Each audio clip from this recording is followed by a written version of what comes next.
Imagine a 12th century teenager, walking barefoot through these freezing mountains, and he's got iron bands bolted directly to his flesh, just desperate to escape all human contact. Which is an intense image right off the bat. Right. But now imagine that exact same man inadvertently creating a modern-day pride pilgrimage, complete with, ecstatic drumming and dancing. Welcome to today's deep dive. Yeah, it is quite the journey we're taking today. It really is. We are taking a massive stack of historical texts, local legends, and some modern analyses to uncover the truly unbelievable life of St. William of Vercelli. Because, it really is a puzzle. Exactly. How does a hermit who sought nothing but extreme, punishing isolation end up founding an entire religious order? Not to mention, successfully hiding the Shroud of Turin from Adolf Hitler. Yes, and shaping the deepest traditions of southern Italy. It is a story about the wild, totally unintended consequences of radical devotion. So, okay, let's unpack this. Right, so to understand how this story ends up with secret World War II relic hunting and, modern celebrations, we really have to start with the extreme physical reality of its beginning. The Iron Bands part. Exactly. We are looking at a man born into nobility in northern Italy around the year 1085. He's orphaned as an infant, raised by relatives, and by the time he's 14 or 15 years old, he decides he wants absolutely nothing to do with his wealth. Which, on its own isn't totally unheard of for historical saints, right? No, it's a common enough trope. But looking through the sources we have, his version of giving up wealth is just terrifying. It really is. He decides to go on a pilgrimage to Santiago de Compostela in Spain. And he doesn't just walk barefoot. Our sources say he actually goes to a local blacksmith and pays them to forge tight iron bands around his torso, underneath his clothes. That's right. He literally bolts himself into a state of continuous physical suffering for a trek of over 1,000 miles. Wait, hold on. A blacksmith? How do you even walk, let alone cross the Pyrenees, with iron clamped around your ribs? Very, very painfully. It sounds like a medieval extreme sports athlete. Yeah. Pushing the human body to its absolute breaking point for penance. You really have to wonder, looking at a 15-year-old doing this, if this was genuine spiritual devotion or if it was just a deeply medieval extreme form of teenage rebellion against his family. Well, it is very likely a potent mix of both, frankly. What's fascinating here is the broader 12th century context of what historians call the Hermitic revival. Hermitic meaning hermits. Exactly. You have to realize that during this period, mainstream institutional monasteries had become incredibly wealthy. They were essentially feudal corporations at that point. So they were the establishment. Right. And William is part of a radical counter-movement of voluntary penitents, often called peregrini. Let me stop you there for a second. For those of us not fluent in medieval Latin, what exactly does peregrini mean in this context? It translates roughly to pilgrims or wanderers, but specifically, those who embrace self-imposed exile and suffering. So it's not just a casual stroll. And not at all. For these peregrini, physical mortification wasn't just about feeling pain. It was this visceral bodily rejection of a corrupt world. They believed the only way to find pure spirituality was to strip away every single comfort. Like returning to the harsh simplicity of the early desert fathers. Exactly that. So the pain is the point. It's the ultimate rejection of his comfortable upbringing. And this intense fervor, it kind of dictates his next move. It does. The sources say that after he gets back to Italy, his grand plan is to go to Jerusalem. But he starts developing a reputation. He heals a blind man near a town called Atella, and suddenly he's famous. And sudden local fame is a hermit's absolute worst nightmare. Right, because he wants to be left alone. Exactly. He immediately flees, heading south toward the port of Brindisi to catch a ship to the Holy Land.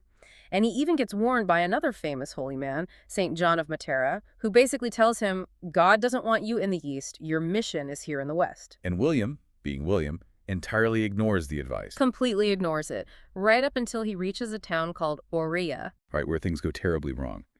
According to the texts, he is set upon by a brutal band of thieves. They beat him to a pulp and rob him. Now, if I get mugged on the way to the airport, I'm calling the police and rethinking my travel route. How does William interpret this? Well, he interprets it as a literal divine roadblock. Of course he does. William firmly believes that God used those thieves to physically stop him from leaving Italy.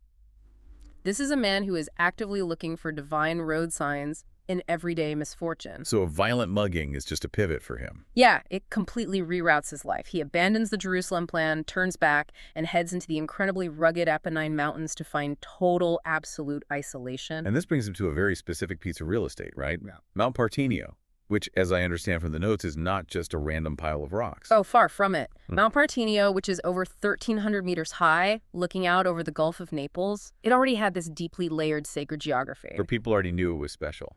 Yes.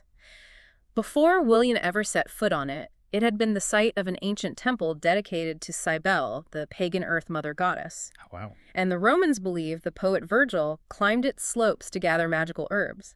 The mountain itself was already soaked in spiritual gravity. So he hikes up this profoundly sacred kind of spooky mountain, builds a tiny cell, and just starts mining stone by hand to build a church. Yep, completely alone. Well, except his only helper is a single donkey. Right, the famous donkey. And then the local wildlife gets involved. The texts say a wild mountain wolf emerges from the forest and just eats his donkey. Which, I mean, is a catastrophic, potentially life-threatening event for a man trying to build a stone church by himself in the wilderness. Yeah, no heavy machinery back then. But his reaction is wild. He doesn't try to kill the wolf. He doesn't run away. He scolds the beast. Like a bad dog. Exactly. And then he commands the wolf to take the donkey's place as a beast of burden. And somehow the wolf becomes entirely docile and starts hauling these massive, heavy stone blocks up the mountain. It's a great story. Okay, so I have to ask, wait, for those of us who aren't medieval scholars, the hagiography is basically an idealized, kind of exaggerated biography of a saint, right? That's right. So is the wolf story more metaphor than actual zoology? Yes, definitely.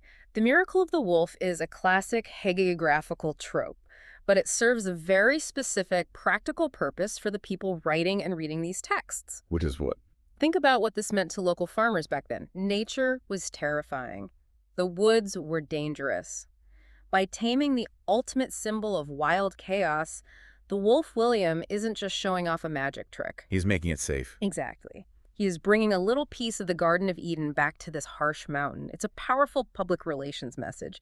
You know, this man has restored divine order to the wilderness. And that PR works a little too well. Yeah. Because suddenly he is swarmed by followers. He just can't catch a break. Priests, laymen, nobles, they all hike up the mountain to live with him. His dream of isolation is ruined again, but he lets them stay on the condition that they follow his incredibly strict rules. And they were severe. We are talking absolute poverty, exhausting manual labor, and a brutal vegan diet all year round. No meat, no eggs, no milk. The dietary restrictions were absolute. The monastic texts actually record a localized legend that if anyone tried to smuggle illicit dairy into the Hermitage, say, sneaking a wheel of cheese up the mountain. Oh, I love this part. Right. Storm clouds would instantly gather out of nowhere, and lightning would strike down the contraband food. I am so obsessed with the mental image of a medieval monk getting smote by a thunderbolt because he tried to sneak a midnight snack of mozzarella. It really paints a picture of how intense the atmosphere was. But I mean, you can't run a community on pure adrenaline and the fear of lightning strikes forever. Around the year 1124, the ordained priests in his little community stage a full-blown mutiny. Why? Well, it came down to a bitter dispute over class and clerical dignity. Dignity. Yeah. The priests argued that because they were ordained to administer the sacraments, they were fundamentally different from the uneducated lay brothers. They basically refused to perform heavy agricultural labor. They didn't want to get their hands dirty. Exactly. They claimed they were not mere rustics. They demanded a proper stone church, beautiful liturgical books, and fine vestments to perform their duties. It perfectly mirrors a modern startup tech company, How so? where the scrappy visionary founder is suddenly ousted by the traditional board of directors. The board wants to institutionalize his wild ideas.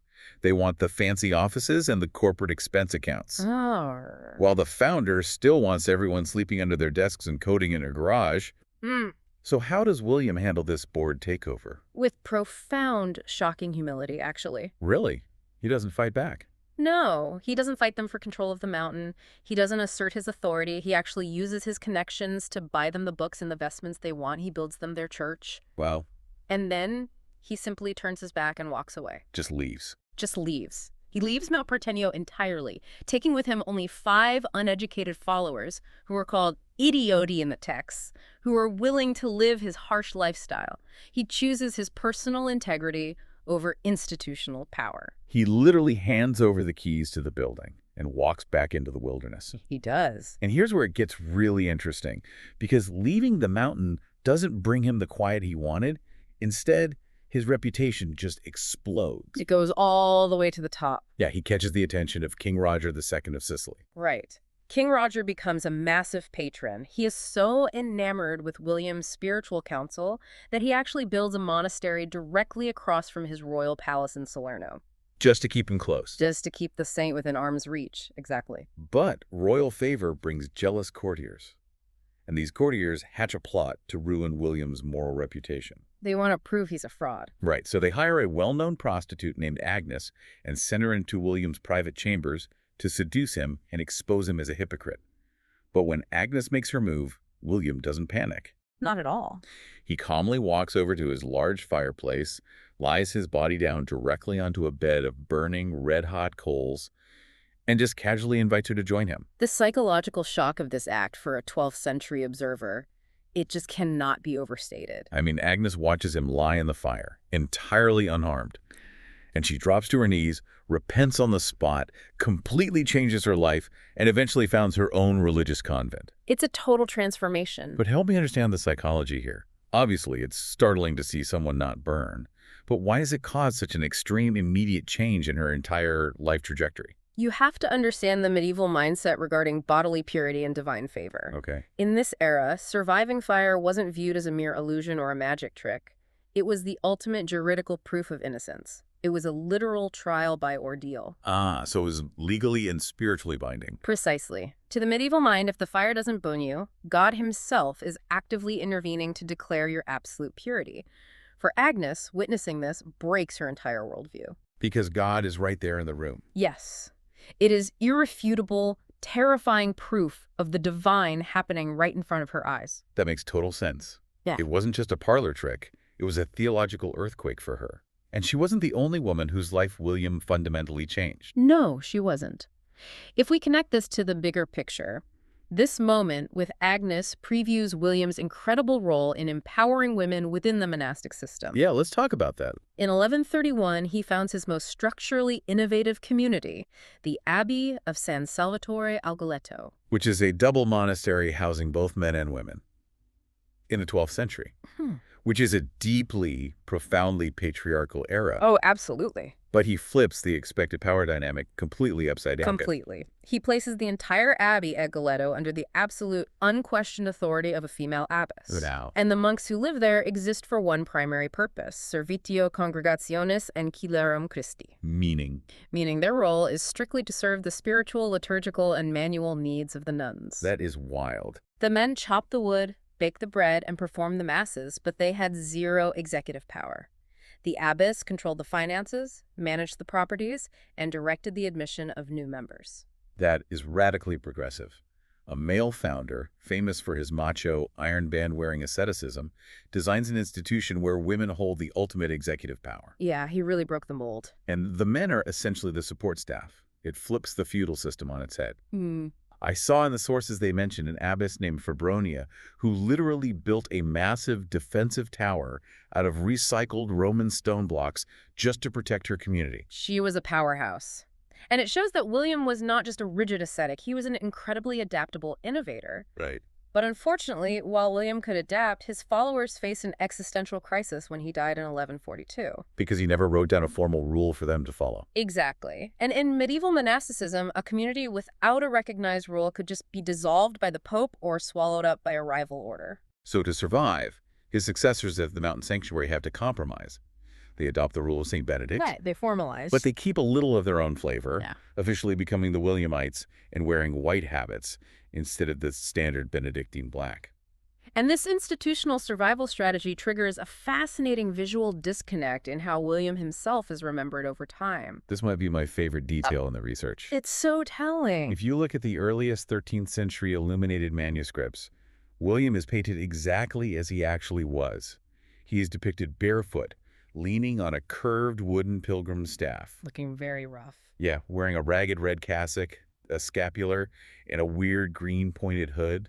Actually, really quick, what exactly are a cassock and a scapular? Sure. A cassock is a simple, full-length garment, basically a plain tunic. Okay. And a scapular is a long piece of cloth suspended from the shoulders, hanging down the front and back, often worn by monks as a kind of working apron. Got it. So he looks like a rugged, scruffy mountain man in work clothes. Right. But if you look at later art, like his massive founder statue in St. Peter's Basilica at the Vatican, he has been completely transformed. Oh, completely. He's wearing pristine flowing white robes, a jeweled mitre on his head, and he is holding an ornate golden abbot's crozier. He was visually sanitized. It is the ultimate corporate rebranding. It really is. The scruffy anti-establishment founder who literally walked away from the board of directors is retroactively photoshopped into wearing a bespoke suit and tie in the official company history brochure, just to make the modern investors happy and look legitimate. That is exactly what happened. They needed a respectable founder figure, but here's the incredible part.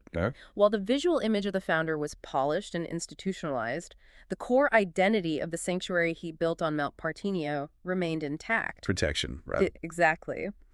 William built this fortress to protect his followers' spiritual purity. But centuries later, the physical walls he inspired had to protect something far more tangible from a very real, modern evil. Which brings us to World War II. Over 800 years, Montevergine has evolved into this massive, heavily fortified architectural complex. And between 1939 and 1946, it becomes the stage for an incredible, real-life espionage operation. Yes.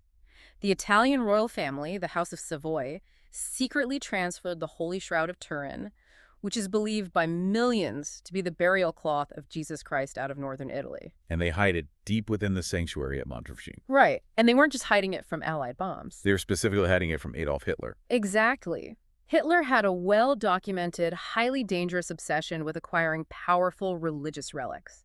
He believed they could somehow grant mystical power to his regime. So how on earth did the monks keep something so famous hidden from the Nazis for 7 years? I mean, they must have been terrified. The logistics of the concealment were incredibly tense. The shroud was transported in complete secrecy, locked inside a wooden box, and physically hidden directly under the main altar of the sanctuary. Right in the center of the church. Yes. The monks guarded it day and night. And German soldiers did actually arrive at the complex and search the church. Oh, wow. But the monks maintained strict discipline. They reportedly pretended to be deep in silent prayer around the altar, successfully deterring the soldiers from looking underneath it. That is terrifying. They kept this world-famous artifact completely safe right under the noses of the occupying forces. It's an incredible historical echo. It really is. William physically protected his followers in the wilderness, and centuries later, his spiritual descendants used that exact same sanctuary to protect the physical heritage of their faith from totalitarian destruction. But the theme of protection at Montevergine extends far beyond relics. And this is where the story takes its most surprising and, frankly, its most beautiful turn. Let's get into the modern day. Today, the sanctuary is a haven for a group of people who historically have faced intense marginalization. Right, and to understand this, we have to look at a very specific event recorded in local lore from the winter of 1256. Yes, a very important story for the region. According to the legend, 2 young men in the local village were discovered to be in a same-sex relationship. The villagers were furious. They stripped the 2 men, beat them, dragged them up the freezing slopes of the mountain, tied them to a tree, packed thick slabs of ice around them, and just left them there to die of exposure. A horrific punishment. But the legend states that the local icon of the Virgin Mary, a massive Byzantine-style painting known affectionately as the Black Madonna, or Mama Giovanna, was moved by their suffering. She miraculously intervened. Right. She sent a focused, intense ray of warm sunlight that melted the ice and broke the men's bonds, saving their lives. And when the villagers saw that the Madonna herself had protected these 2 men, they were forced to rethink their hatred, and they welcomed the men back. And the echo of that 13th century miracle rings incredibly loud today. Every year, on February 2nd, the Feast of Candlemas, thousands of LGBTQ+ individuals make a massive pilgrimage up the mountain to Montevergine. Yes, it is known as the Giuda dei Femminelli. The Femminelli are a traditional third-gender figure in Neapolitan culture. Could you explain who they are for the listeners? Sure. They are individuals assigned male at birth who live and identify within the social spheres of women, and they have made this pilgrimage for centuries. And from what our sources say, It is not a quiet, solemn, head-bowed kind of pilgrimage. It is an ecstatic celebration. Oh, very much so. They climb the steep mountain paths, playing traditional hand drums, singing and dancing to honor the Black Madonna. They revere her as she who grants everything and forgives everything. And this raises an important question and points to a breathtaking historical syncretism. Wait, syncretism, that's when completely different religious or cultural beliefs blend together into something new, right? Precisely. If you recall the beginning of our deep dive, we mentioned that this mountain was originally the site of a temple to the goddess Cybele. Right, the pagan Earth Mother. Yes. Well, in ancient Rome, the priests of Cybele were individuals who similarly defied traditional gender binaries. They lived and dressed as women, and they too climbed this exact same mountain to perform loud, ecstatic, drum-beating rituals to their Earth Mother goddess. So what does this all mean? Think about the sheer, beautiful irony of this space for a second. It's striking. You have a mountain sanctuary founded by a rigid iron band-wearing hermit who was so strict he supposedly called down lightning strikes over smuggled cheese. Right. And today, that exact same space is the site of a joyful, drum-beating, radically inclusive pride pilgrimage honoring a Madonna who protects queer love. It is a profound synthesis. It brings together ancient pagan roots, strict medieval monasticism, and a deeply compassionate popular faith that simply refuses to be categorized or controlled by institutional logic. It is an incredible journey for you, the listener, to trace today. We started with a teenage boy strapping iron to his body to escape the world. We followed him as he tamed wolves, survived beds of fire, and built wildly progressive monasteries that empowered women. And then his legacy shifted again. Yeah, we watched his followers swap their ragged robes for white habits, trick the Nazis to protect the Shroud of Turin, and eventually become the guardians of a sanctuary that fiercely protects the marginalized today. Which leaves us with a final, provocative thought to consider. Lay it on us. We often think of history as being driven solely by the people who make it. But when you look at Mount Partenio, a site that hosted the priests of Sicily, then the strict hermits of St. William, and now the joyful Giutta dei Femminelli, you have to wonder. About the mountain itself. Exactly. Does a physical place possess its own enduring character? Is there an energy tied to the land itself, in this case, an energy of radical inclusion and sanctuary that simply outlasts and eventually overrides the original intentions of whatever human founders happen to build upon it? It really makes you rethink that mountain. It's not just a pile of rock where a hermit tried to hide from the world. It's a place that, century after century, insists on bringing people together, no matter how hard they try to stay apart.